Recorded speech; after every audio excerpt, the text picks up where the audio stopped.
Help support the show by joining the Patreon or becoming a YouTube member. Also, hit that like button and subscribe if you want more Browns-focused content.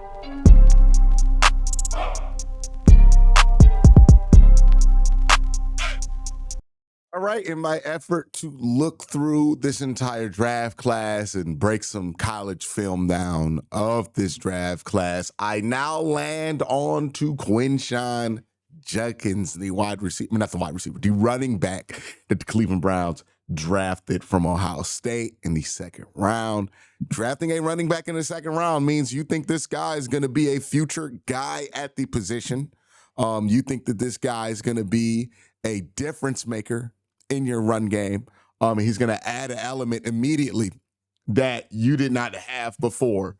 And I think Quinshon makes a lot of sense when you look at what the Browns struggled with in the run game last year, and what they needed to add to this room. I know a lot of people, some Ohio State fans, but even national scouts were under the impression that, hey, you go Travion over Quinshon. But I think there's a lot of reason that the Browns decided to go Quinshon over Travion here. One of the things to keep in mind before we get into the tape is remember what the Browns really struggled at offensively last year outside of quarterback play. We know quarterback play was the worst. Again, success rate. Deshaun Watson and DTR were 45 and 46 of 46 quarterbacks who took 100 snaps last year. The worst quarterback play by a significant margin. But on the offensive side of the ball in the run game, the Browns' big issue was negative runs, right? They created a ton of negative runs, right? Jerome Ford is good for a home run hit, east-west, but he's going to create a lot of negative runs. Pierre Strong, going to create a lot of negative runs. Nick Chubb, fresh off the ACL, going to create a lot of negative runs. And the Browns' run game was not a good bet to get them ahead of the stick. The only running back that they had that felt like a good bet to get them a couple of yards was D'Onta Foreman. And even D'Onta Foreman fumbled the ball a ton and was not really successful in that role. So when you look at the Browns' running back room, yes, they need playmakers. Yes, they need difference makers, but they have home run hitters. Nick Chubb can hit a home run if you bring him back. Jerome Ford can hit a home run if the home run is there to be hit. The problem with Jerome Ford is when you run him 20 times, he's going to have 10 negative yard runs. So I think that was the priority for the Browns running back room. We need to get a guy in here who's not going to create a ton of negative runs. And if you look at this class, there were about 4 running backs in that area where they weren't going to create a ton of negative runs here, right? You have not Quinshon, but yes, Quinshon, but not yet. Ashton Jeanty. Not going to be a lot of negative runs there. Really good player. You're not going to draft him running back 6 overall. Omarion Hampton was another first-round running back. Not going to draft him super high. And then you get to Caleb Johnson and Quinshon. They prefer Quinshon because he had the better testing, in my opinion, and he's a better athlete and a more of a bell cow running back than Caleb is, who you have worries about Caleb's athleticism translating to the NFL, if he can be more than like a Najee Harris type guy. So if you're wondering why the Browns went with the choice, Quinshon Judkins over Travion Henderson or over insert fast, speedy guy that you like, that's probably it. They felt like this guy is one of the few running backs that's not going to create negative runs for his football team. Why do they think that's the case? Well, let's look at some of the plays here. All right, so Judkins wears number 1 here. Hey, you can see the run. This is the good and bad of Quinshon Judkins, right? 1, vision's not the greatest, and let me pull up the film here. So the vision for him is not the greatest. Ideally,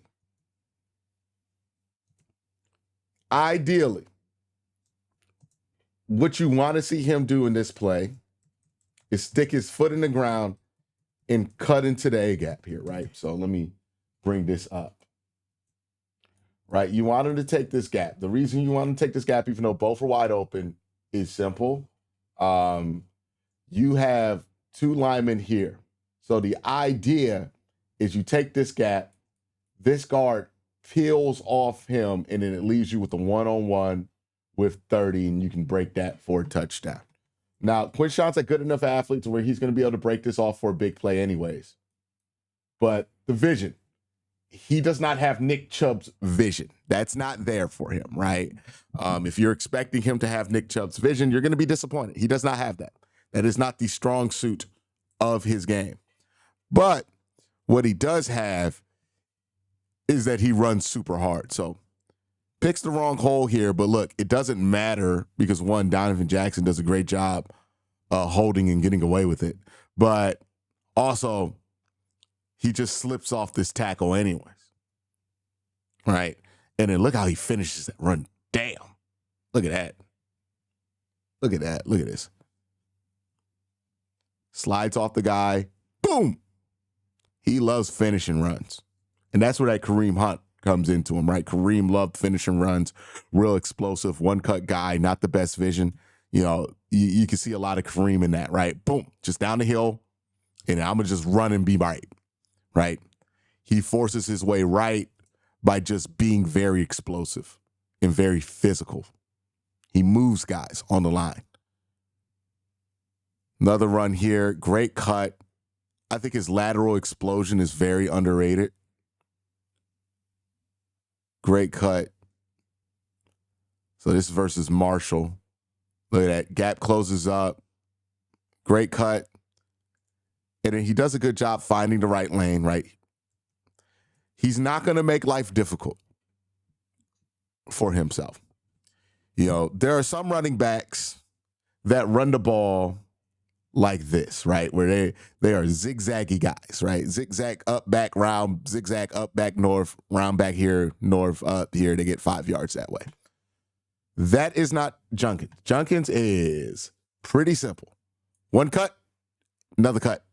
He's two-cut guy, right? That's going to have its benefits and its negatives. But what that mean is that you're not going to get a lot of negative runs. And I think that's what the Browns are looking for with Judkins, right? So one cut, boom, just run. And either I'll run the guy or I run him over. Very simple. Again, let's look at it again.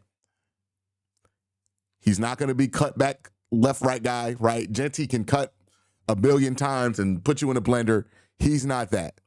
He's blow by off the perimeter guy, right? Just cut, get to a hole, run.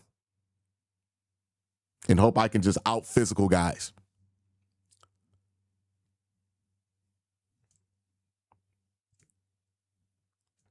This is another one here, right? Just see one cut, gets the ball to the outside. What you would love to see here too, he doesn't have great bend as a running back. He's a little stiff. What I mean by bend, similar to defensive ends when I talk about bend, right? How quickly can you go from here to here, right? How sharp can you cut this angle? That's your bend, right? This is your bend right here. How sharply can you cut that angle? Like Travion, for his credit, he's a sharp bend guy. Genty, sharpest bend guy, right? Quinshon, his bend look a little bit like that, right? Like it's not the greatest bend in the world. He's not the most flexible runner in the world. You're going to see that on this play, right? They do a toss sweep. Not toss sweep, but they do toss. And he cuts this. And ideally, you want him to be able to cut and get to the middle here.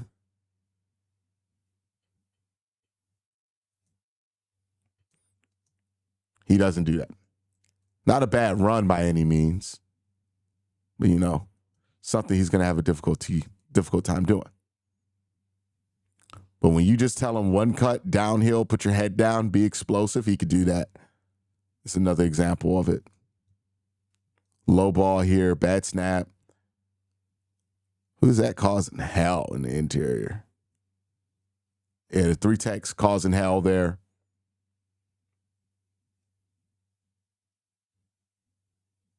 Boy, 88 just washed him. And then is that Mike Green? That better not be Mike Green. That better not be Mike Green getting washed like that. I don't think it is. I don't think there's Mike Green getting washed like that. Oh. But again, that's that physical, right? The tree trunk like legs, the great athleticism, the quickness. You know, he ran a faster 40 than Travion. And I think a lot of people were surprised at that, including myself. How did this guy run a faster 40 than Travion Henderson? But then you think about it, and I'm like, well, he's heavier. And I think what happens, right, when you see him get caught by some of these guys, and we're going to watch a couple clips of it, it's more or less he's heavier, so he can't be at full speed super long, but he can get the full speed, and he's quick as hell. His 10 split was better than Trey's, right? And like he has a better history of staying healthy than Trey. But look at this. One cut, poof, gets out of there, and then a nice little side cut here too. And then what he doesn't have in bend, he makes up for with just being really hard to tackle. Greatest trait a running back can have, right? You can be quick, athletic, slippery, all this shit. But if you're just really hard to tackle, that's awesome. Yeah. He's really hard to tackle. Look at this guy. He's like a fucking bull. It's like watching Marshall try to ride a mechanical bull when he runs the ball against him. It's just unfair. Like, boom, that's an edge. That's an edge. I don't know if that's Mike, but that's certainly an edge. No, sir. And then look at this. No, sir. No arm tackles. And it even is. This is a good tackle attempt by this corner. Shoulder down, good angle, low waist, all that shit. Launches really well into the meat of Quinshon Judkins, his chest, and then still doesn't get him on the ground. Love that. Love that. Love that. Real hard to tackle. Is it Judkins as a wide receiver here? Nope, run. Again, he's just real hard to tackle. He's going to get positive yards, right? Is that Deron Harmon? Deron Harmon, that's a first-round draft pick right there for Pittsburgh. That's a guy he's going to see in the AFC North, right? We saw him run all over Mike Green, who got drafted to the Baltimore Ravens. Now let's see him run over a future Pittsburgh Steeler, right? This is their Cam Hayward replacement in Pittsburgh. They see this guy as a Cam Hayward clone. That's how good they think Deron Harmon is. We'll see if that's true. But look, Deron gets one of those meat hooks on him. It doesn't matter. Get off of him. And it does a great job getting into this angle. And look, I talked about his bend not being great. It's not terrible. Because this is pretty good here for him to bend that with Deron on his back. That's pretty good there, right? Yeah, Deron on his back. He bends the angle. And then, look how much space he gets on these jump cuts to the side, man. Look how much space he gets here. Ooh. Nice. Nice. And again, best trait in football for a running back, really hard to tackle. All right, let's watch that again. There's a lot of shit you can be as a running back, but if you're just hard to tackle, that's why Cam Scatterboot, right, is also such a good running back prospect. I didn't think for the Browns, but for somebody. I think Arizona's going to get a good running back. He's just so hard to tackle, right? Best trait you can have. How hard are you to tackle? Pierre Strong, one of my least favorite running backs on the Browns roster. Very easy to tackle. Don't love that. Got nothing to do. I don't care how athletic you are, how much burst you have. If you're easy to tackle, you're pointless as a running back. Again, he gets a lot of space on these jump cuts, man. Good turn here. Again, the ability to kind of turn that angle. I don't think he gets 0-60 as fast as Travion does. Right? Because I think if Travion gets this, he probably hits a home run here. But he gets upfield faster than Trey does, though. And he's harder to tackle. Right? Still has the speed to go outside against Oregon. So he's not a slow running back, right? The 4.4 is there. It's just not long speed. But he has the speed to get out wide, win wide. This is him running a route here versus Notre Dame. Nice little route. Gets on linebacker, puts his hand up. That was a big touchdown for Ohio State. right? And I think this is the big run, or one of them. Again, he's not a real zigzaggy runner, one cut downhill guy, but he has a little zag in his game.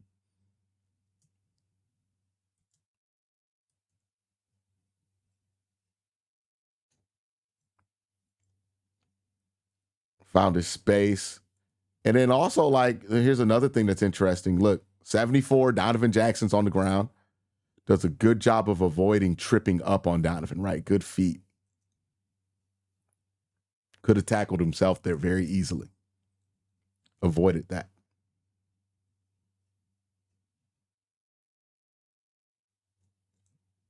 Again, we could talk about his vision not being great, but sometimes you're just hard to tackle. It can just outdo whatever your vision doesn't have. Look at that. Just throws this guy on the fucking ground. Look, did he make his towel come out?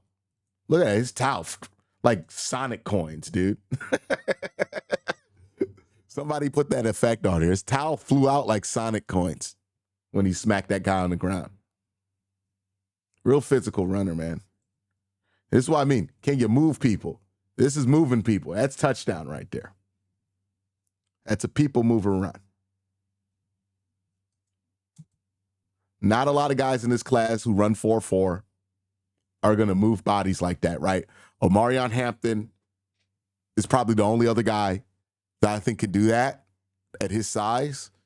So once he went, it makes sense that this is what you're looking for. This is the next best running back available.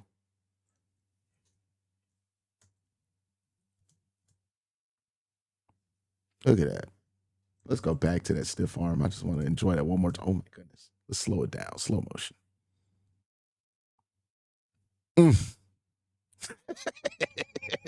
It's like the towel has a delayed reaction. It comes out late.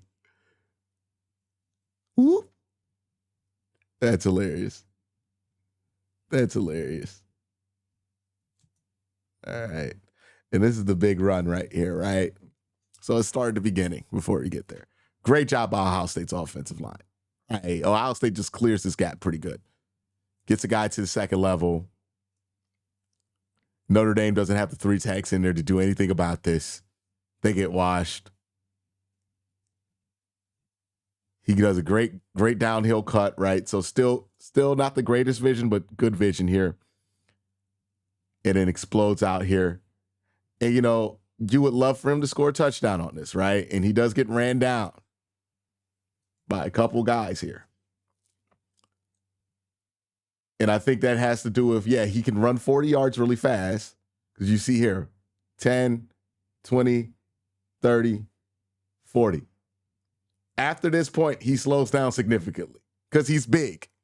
And it's hard to go that fast that long. But, man, I'm going to just be honest with you. People look at that play, and I think they have turned that into a negative on him, right? But what I see there is a 6-foot, 200-pound power back who can move bodies on the line of scrimmage, who can receive in the backfield, who can go outside, inside if you need to, or put his head down and get 5 for you. That kind of bruising back. Getting a 70-yard gasser on the best defense in college football. Yeah, he got ran down.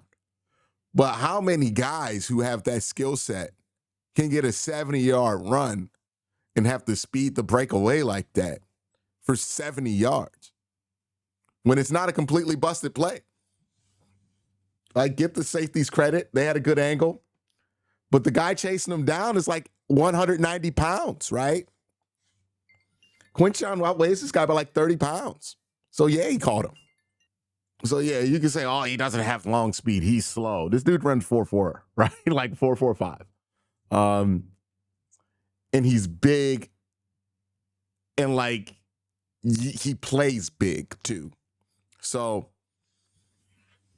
I wouldn't overrate. I mean, not overrate, but I wouldn't take too much of a account into like, oh, does he have breakaway speed? He does. He could get you a 70-yard run.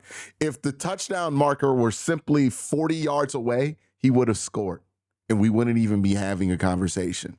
And look, a lot of backs don't have blazing breakaway speed. Derrick Henry doesn't have blazing breakaway speed, but he scores a lot of big plays. You know, don't overthink it with Quinshon. I think there's an opportunity here to overthink it with him. He's a really good player. Had some really good tape at Ohio State, 3 years at Ole Miss, really good tape. And somebody who knows how to play in a running back tandem, and then also somebody who knows how to be a bell cow. It's a rare skill set from a guy his size and of his talent. Really like the pick there. We'll see what he turns out to, but that's what the film says.